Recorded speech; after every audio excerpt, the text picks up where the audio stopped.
I stood in the hotel lobby and watched my own children walk toward the elevator, laughing, without looking back even once. Monica, my daughter-in-law, joked about finally being free of the burden, and they all laughed along. None of them knew I had heard every word. None of them knew that every dollar for this vacation came from 8 months of selling pies on Sundays, hiding coins in a tin behind canned beans, and none of them knew what I was about to do next. But it all began 3 weeks earlier, on a quiet Tuesday afternoon when sunlight warmed my kitchen. I was making my usual coffee, the same routine I'd followed since my husband passed 4 years ago, when my phone rang.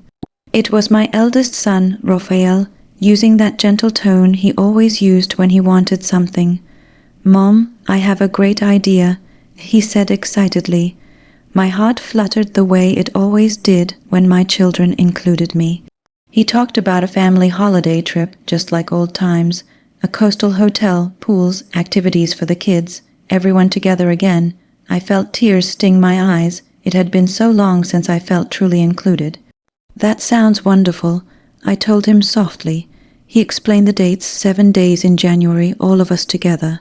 Then he added casually that the hotel needed one person to make the reservation, and asked if I could handle it. They'd send the money later, he said. Like always, I would be the one responsible, but this time I didn't hesitate. I wanted this. I wanted my family together. That afternoon, I called the hotel and made the inquiry. When the receptionist told me the total cost, my breath stopped. It was far more than I had. My pension barely covered my needs, and the money from selling pies wasn't enough. That night, I didn't sleep. I sat counting and recounting my options, my gaze landing on my wedding ring, the ring my husband gave me over 40 years ago. The next day, I walked into the jewelry store downtown. Mr. Jenkins examined the ring and named the price. It felt like losing my husband all over again, but I thought of my children, of laughter, of being together again. I accepted the offer. With that money and my savings, I paid the hotel deposit. The reservation was confirmed in my name. Over the next weeks, my sons talked excitedly about the trip, but never about the money. I kept working, selling pies, sewing for neighbors, cutting back on everything just to make it work. The night before the trip, I paid the remaining balance with my credit card. Every dollar I had, but I told myself it was worth it. On the morning of the trip, I woke before dawn, filled with excitement. I dressed carefully, packed my best clothes, even wore the necklace my mother had given me. Raphael picked me up late. Monica barely looked up from her phone. The drive was quiet, awkward. My attempts at conversation faded into silence. When we arrived, the hotel was stunning. Palm trees, fountains, ocean air. My heart swelled with pride. At least one of my granddaughters hugged me, sharing my joy. I went to the reception desk to check us in, smiling proudly as the receptionist confirmed every detail. Behind me, I heard my sons talking in low voices. And in that moment, standing there with the keys in my hand, I realized something was terribly wrong. 5 sweets. I heard Diego murmur to Raphael, "I thought you said this would be easier." "Mom handled everything," Raphael replied quietly. "We'll sort out the money later." The receptionist placed the keys into my hands, each one attached to an elegant palm-shaped keychain. "Your suites are on the 3rd floor, all with ocean views. Breakfast is from 6 to 10 in the main restaurant, lunch from noon to 3, and dinner from 6 to 10. You also have full access to the spa, pools, sports activities, and nightly shows." "How wonderful," I said, my heart racing. "Did you hear that, kids? We can enjoy everything." I turned around, eager to share my happiness, and froze. They were gone. Raphael, Diego, Monica, Anna, the children. Everyone had disappeared. Only Mariana remained, standing there with an uneasy look on her face. "Where did everyone go?" I asked, my stomach tightening. "They went to the elevators," she said softly. "Dad said they'd settle into the rooms and meet later. They left without me, without the keys." Mariana avoided my eyes, and I knew she was holding something back. We walked toward the elevators, then down the third-floor hallway, but there was no sign of them anywhere. "Mariana," I whispered, my voice shaking, "what's going on?" She let out a heavy sigh and pulled out her phone. "Grandma, there's something you need to see." "What do you mean?" "There's a family group chat," she said hesitantly. "Dad, Uncle Raphael, Mom, and Aunt Monica made it. It's called Drama-Free Vacation." Her voice dropped. "Grandma, they didn't want you to come. The floor felt like it was moving beneath me. What are you talking about? Raphael invited me." With trembling hands, she showed me her phone. The messages on the screen shattered me. "We've arrived. The old lady took care of everything as usual." "Perfect. Now we can enjoy ourselves without her hovering." Did you see how excited she was at reception? So embarrassing. At least she's useful. Let her stay in her room watching TV while we enjoy everything. My vision blurred. My chest tightened. 8 months of work, my wedding ring, every dollar I had. "Grandma," Mariana whispered, "are you okay?" No, I wasn't, but I wasn't broken either. The messages kept coming. "If she gets annoying, just tell her she looks tired. The kids come first. She can do her own thing." I closed my eyes, breathing in the scent of flowers and polished floors, tasting nothing but humiliation. For decades, I had sacrificed everything for my children, and this was my reward. "How long has this chat existed?" I asked quietly. Mariana scrolled upward. "Since the day Uncle Raphael suggested the trip." There it was, clear and undeniable. Group created December 12 by Raphael Carter. The same day he had called me, his voice warm and loving. I read further. "She'll handle everything. She always does. She won't notice anything. The important part is that she pays. A free vacation, no family drama, no group activities, everyone for themselves." And then the final blow. Diego checked. "Since it's in her name, changes are easy." Good. Tomorrow we'll convince her to transfer the rooms. On the last day, we'll say there was a billing issue. She'll deal with it. They hadn't just planned to ignore me. They planned to leave me with the debt. Mariana touched my arm. "Grandma, what are you going to do?" I thought about the woman I used to be, the one who cried silently, who accepted disrespect, who made herself small. That woman would have hidden in her room for 7 days, letting them enjoy everything I paid for. But that woman was gone. "I don't know yet," I said calmly, wiping my tears. "But I won't stand here crying." We went to my suite. It was stunning.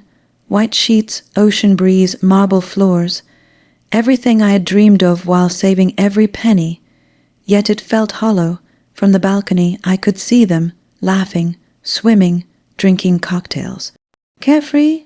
You know what hurts the most," I said quietly. "It's not the money. It's believing we'd finally be a real family." Mariana's eyes filled with tears.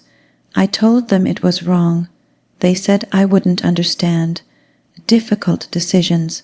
That's what I was to them. My phone buzzed, a message from Raphael. "We're having lunch at the beach restaurant. You can order room service. See you at dinner." I smiled. "Tell your dad thank you," I said to Mariana. "I have other plans," and I did. That afternoon, while they enjoyed the beach, I made 3 calls. First, my bank. Second, hotel reception.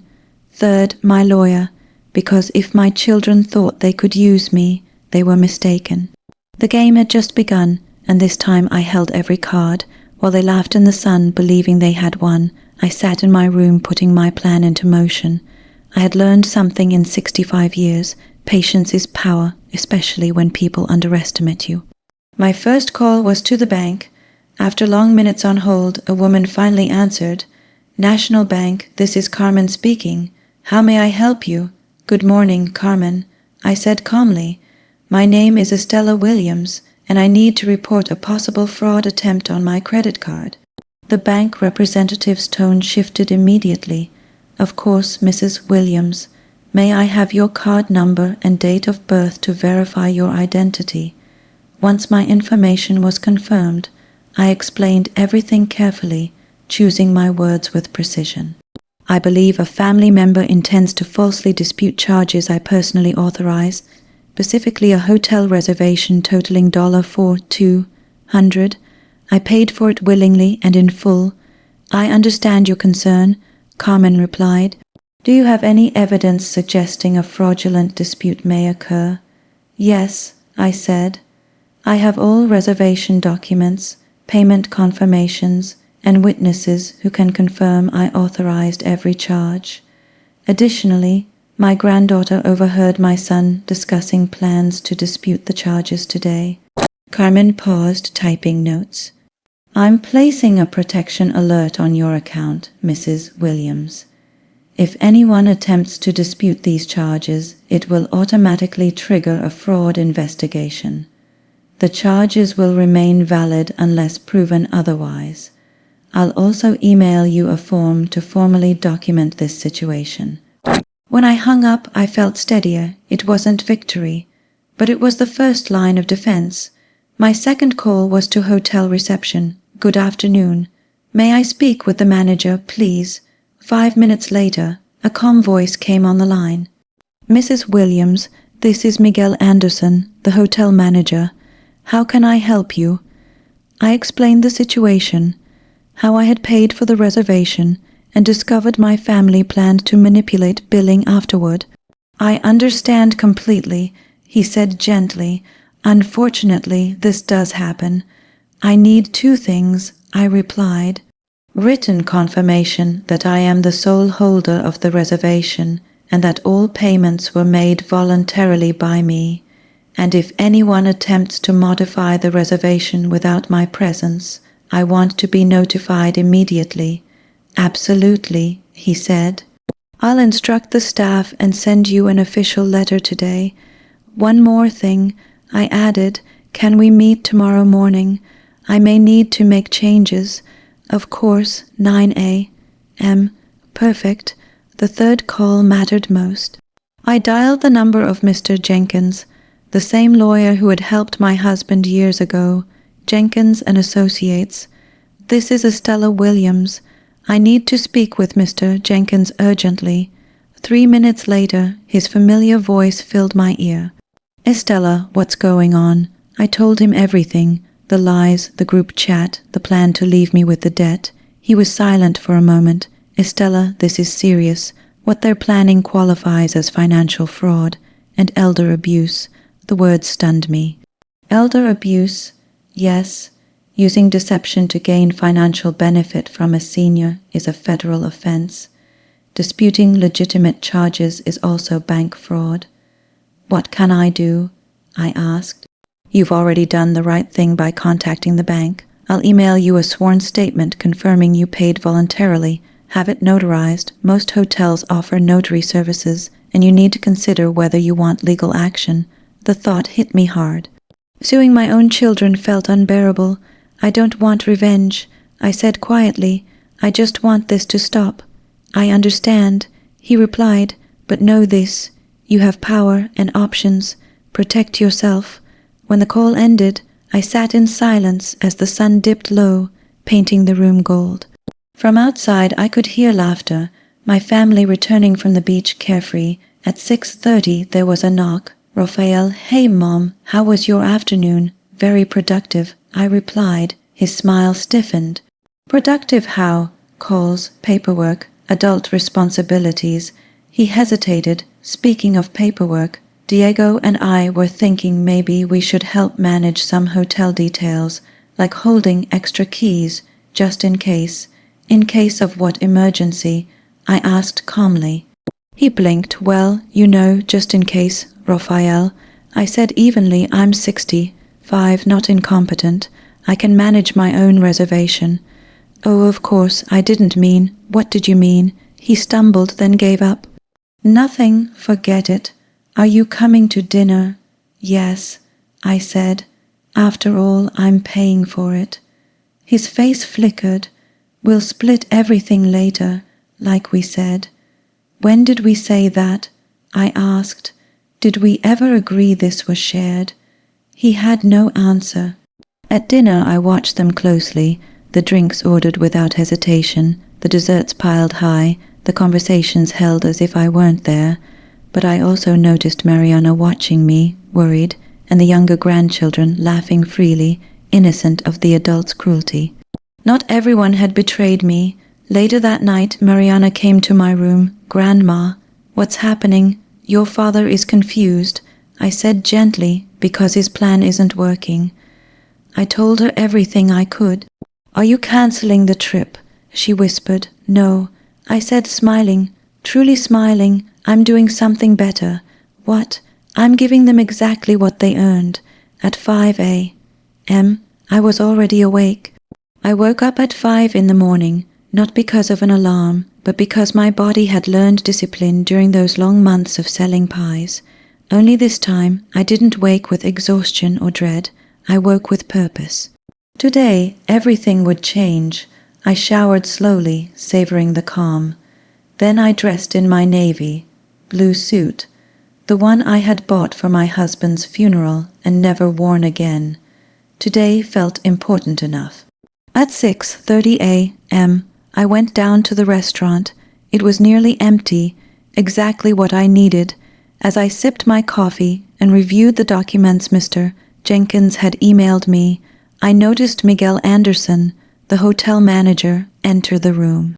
He was in his 40s, polished, with the quiet confidence of someone who truly understood responsibility. "Good morning, Mrs. Williams," he said warmly. "Did you sleep well?" "Very well," I replied. "Could we meet now? I'd like to talk before my family wakes up." "Of course," he said. "My office." His office overlooked the gardens. Elegant, calm, professional. He poured me coffee and opened a folder. "Last night, I reviewed your situation with our legal team," he said. "Your legal team?" I asked. "Yes. Unfortunately, cases like this aren't rare. We want to protect you. And the hotel." He looked at me carefully. "To confirm, you paid the full dollar for 200 reservation voluntarily and are the sole holder of the booking." "Correct, yes." "And you have reason to believe members of your family intend to dispute those charges fraudulently?" "Yes." He slid 2 documents toward me. The first confirmed my payment and ownership of the reservation. The second made my pulse quicken. "What does this mean?" I asked, pointing to it. "It gives you exclusive authority over the entire stay," Miguel explained. "You can modify services or cancel individual rooms. I can cancel specific rooms. Yes, any or all of them." The plan snapped into focus. "I want to cancel 4 suites." I said calmly, "Keep only mine." Miguel nodded, professional as ever. "Which ones?" 301, 302, 304, and 305. "Keep 303. When would you like this effective?" "Today." "But not immediately." At 10:00 a.m. Deactivate their key cards. At 11:00. Staff will inform them they must vacate before noon. He paused, then asked gently, "Any special instructions?"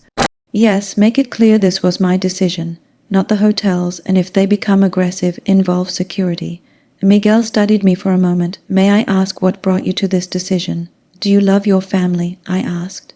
"Of course." "And if they betrayed you, used you, planned to scam you?" He said nothing. "For 40 years, I sacrificed everything for my children." I continued, "And now I learned I was nothing more than a wallet." "I'm sorry," he said softly. "This isn't sadness," I replied. "This is freedom. We signed everything. A notary arrived. It was done. One more thing." I said, "Please arrange a cab for 12:30. "For how many?" "2. My granddaughter and me. Going to the airport?" "No," I smiled. "To a better hotel." When I returned to my room at 8:30, I sat on the balcony with fresh coffee and waited. At 9:55, my phone buzzed. "Mom, we're going to breakfast. Are you coming?" "No," I replied. "I have other plans." "What plans?" "You'll see." At 10:00 a.m., Mariana sent me a screenshot of the family group chat. Beach all morning, spa later. Asterisk asterisk, the old lady will stay in her room. Asterisk asterisk, bank dispute ready this afternoon. Asterisk, I felt no guilt. Only certainty. At 10:30, another message. Asterisk, they're all at the pool. Dad says today is the last day they have to pretend. Asterisk, I looked down at them from my balcony, laughing, drinking, carefree. At 10:55, my phone rang. Mrs. Williams, Miguel said, the system is ready. In 2 minutes, the key cards will deactivate. I smiled. For the first time in my life, I was no longer waiting to be chosen. I was choosing myself. Perfect, I said. Is your staff ready for what's coming? Completely, Miguel replied. Security is on standby. Housekeeping has been briefed to remain polite but firm. Excellent. I'll see you in 1 hour. I looked at my watch. 9:58, 9:59, 10:00. At that exact moment, my family's keycards became nothing more than useless pieces of plastic. No rooms, no showers, no access to their belongings. I waited.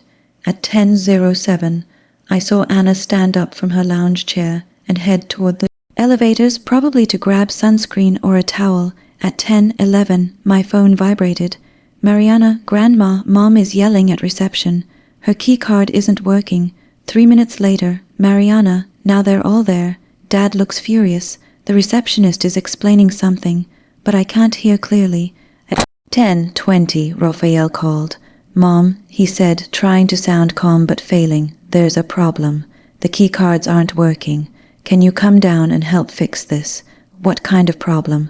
I asked sweetly. They're saying there was a change in the reservation. That's impossible. How strange, I replied. Are you sure no one changed anything? Of course not. Please come down. The kids want to go back to the rooms. I'm a bit busy right now, son, but I'm sure it'll be resolved soon. Busy with what? Important things. I hung up at 10:45, another message from Mariana. Grandma, the manager is talking to Dad and Uncle Raphael. Aunt Monica is arguing with reception. At 10:58, Diego called. Mom, you need to come to reception.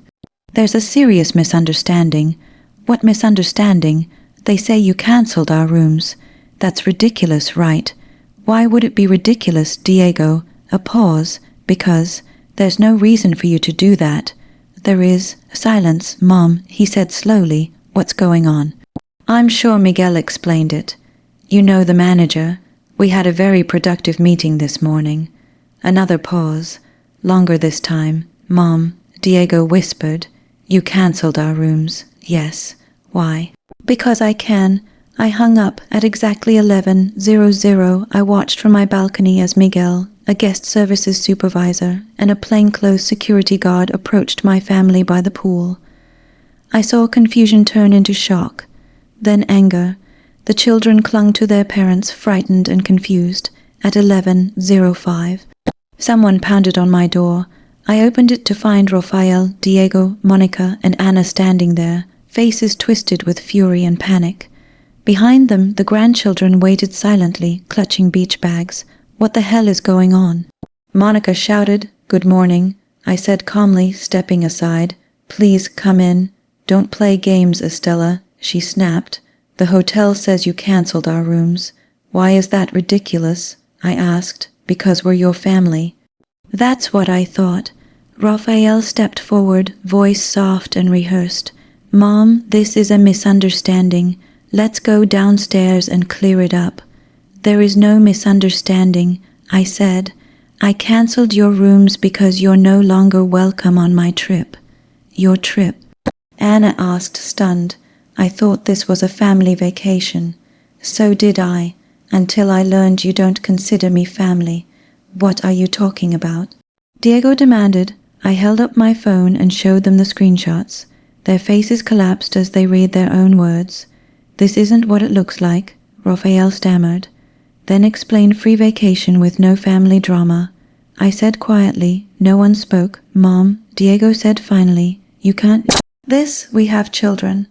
The same children you plan to keep away from me with a nanny." He flinched. "And the bank, Diego." I continued. Have you started the dispute yet? His face drained of color. How do you know that? I know everything. Monica sank into a chair, covering her face. Anna looked sick. My son stood frozen. Court, these are your options. I said calmly, your belongings have been packed. You may find another hotel, one you pay for yourselves. And if we don't, Raphael whispered, that's the only option.